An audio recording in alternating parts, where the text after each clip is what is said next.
see how long it takes for people to complain about all the noise. Because how dare I want to run some fans and keep myself cool. Anyway, it's almost 2:30 in the morning and I really should be in bed, but I'm waiting for my laundry to finish, so why not take a look at another computer? That's what we're going to do here. This was given to me by Weasel2HTM at the most recent, as of the making of this video anyway, which is beginning of July 2025. I think it was the 2024 Peoria Superfest. Might have been 2023. The difference is academic, largely. It's something that's been sitting around. It is a little mini computer. Little mini ITX computer. But I guess was sold as a thin client. So you can see on there. In 2009. Assembled from tested components. Complete system not tested. Isn't that just wonderful? I want to say this is a standard mini ITX case. You can see that's where a card reader would have gone if it had it. And a laptop style optical drive. Again, if it had it. 2 USB. No 1394. Headphone, microphone. Standard stuff. There's a cooling fan on the side. But the interesting thing about this is that it looks like they thought about maybe having a model with a standard power supply or a model with a power supply, at least it's got a fan. Or maybe they thought about putting a fan there, but this uses a DC input. Other than that, largely standard stuff. You know, PS2 serial parallel VGA, 4 more USB Ethernet, which may or may not be gigabit, I don't know. And your audio ports. This might have had both screws, in fact it probably did, and one of them has just flown off into the outer bands of the Kuiper belt. Let me pull this cover off, which I just had off like 2 seconds ago, so it shouldn't be stuck. To reveal, well, not really much visible. It's got a drive cage. There's no hard drive installed in this, nor is there an optical drive. So that's going to make loading an operating system a little bit more difficult. This motherboard is an Intel board. D945GCLF. There's a CPU right there underneath that fan. It's a little dirty. I guess that's not bad.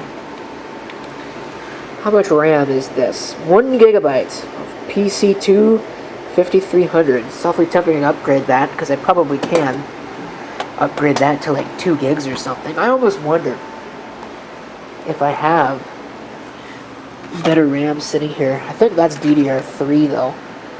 Oh no, that is DDR2. What is this? That's also 1 gigabyte, so that's not going to work. I don't know. I probably have some RAM somewhere. Maybe I'll go check. I'm kind of interested now. What's funny is that back in the day when I was starting to mess with DDR3 systems, all I ever had on hand was DDR2. But now that I want DDR2, all I have on hand is DDR3. But I did happen to find one lonely module that looks like it's DDR2. I mean, it's 800 megahertz. It's probably DDR2. No idea if the machine will actually take it or not, because it might be too fast for a system like this. There is only the 1 RAM slot. This is probably easier to do if you know, pull out the little thing. Which I might have to. Because this doesn't want to, there we go. That doesn't want to come out of there. A pacer memory. Huh. Haven't seen their stuff in a long time.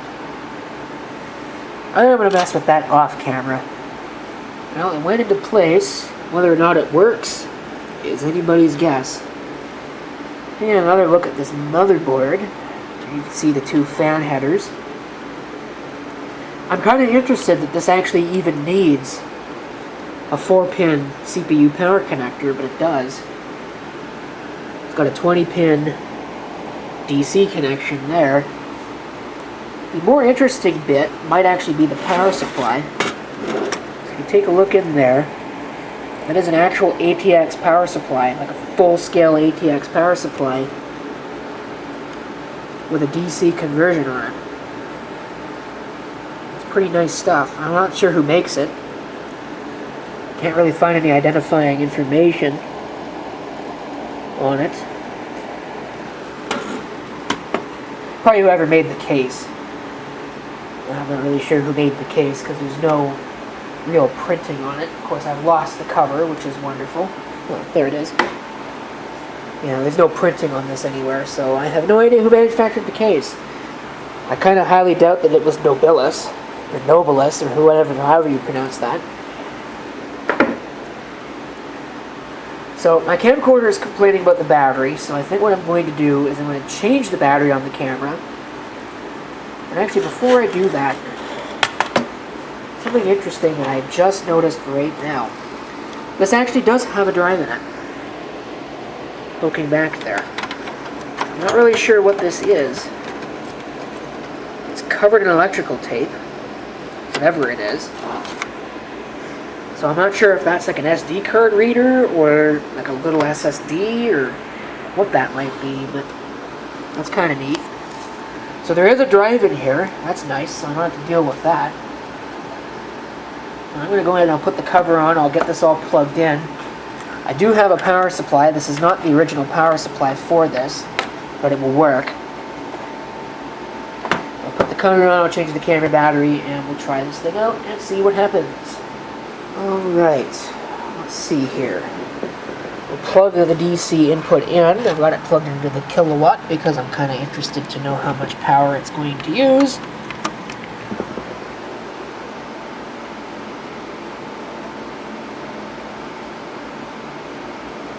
That's on.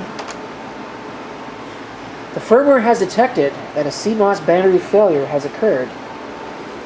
I have no power LED. Oh, I do have a power LED. It's just really dim. I wonder what happened there. That's a bad fan, too. CMOS checksum error. Time of date not set.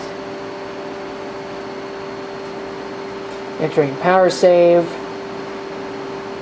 And it rebooted. Alright, here we go. It's an Intel Atom 230. It is 64-bit capable. Wow, that's actually kind of impressive. 1.6 gigahertz. 2 gigs of RAM.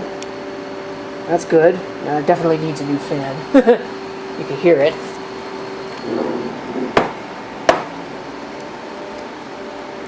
I swear that LED was brighter. I've had this thing powered on before. So I'm not sure what happened there, but I guess what I'm going to do is I'm going to probably pull the cover off and change the battery, because I have a couple batteries that are sitting around. I do have a practical use in mind for this. Take a look at all the stuff here. Nothing out of the ordinary. Everything looks like it's normal. Drive configuration. 8 gigabytes. Well, it might be an SD card reader, but I don't know, that looks like an awful lot like an SSD to me. So it's got a little 8 gigabyte SSD, which makes sense. It doesn't really need a lot of storage if it's going to be a thin client. Of course, that's not what this thing is going to do. At least not in my possession.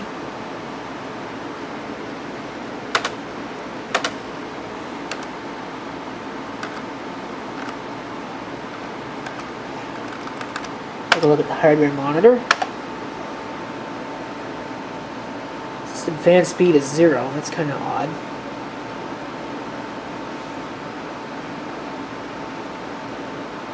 Everything else looks pretty much okay, though.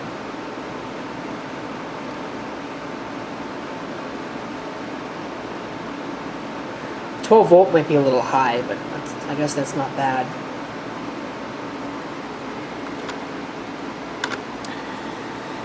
So the question, of course, does this thing run anything? Oh look, that LED is bright again. Oh, maybe there's an intermittent connection or something.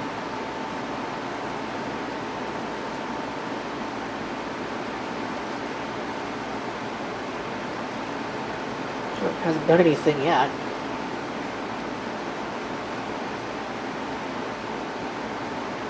I have no intention of betraying Weasel 2 HTM's trust on this, so I'm not really going to go too far into this. Ooh, Ubuntu Linux. One of the worst releases of Ubuntu ever. Yeah, I'm not going to know what the password is. So, yeah, I don't think we're getting into that. No, I'm not dedicated enough to break in, but nice to know that the machine actually works and is worth doing something with. What exactly I do with it? Well, stay tuned, because there'll probably be a video about it. But I think it's going to end up in the Low End Radio studio over there, doing some slideshow work or something similar. But I don't know. My plans may change at some point, but right now, what I can tell you is that's pretty much it for that. We saw it run, we saw what it is, even did a little bit of an upgrade. I'm going to shut this thing down. Hopefully my laundry's almost done, and I can go to bed for the night. Forgot to check the power usage. We'll put that back on.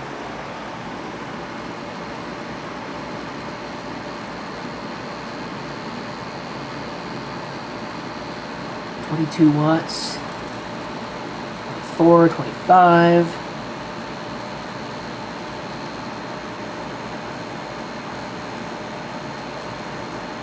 So that's hovering just north of 20 watts. Looks like between 20 and 25. It is at 26 right now, but yeah, that's pretty good. Probably almost comparable to a laptop, but pretty decent for a little desktop computer.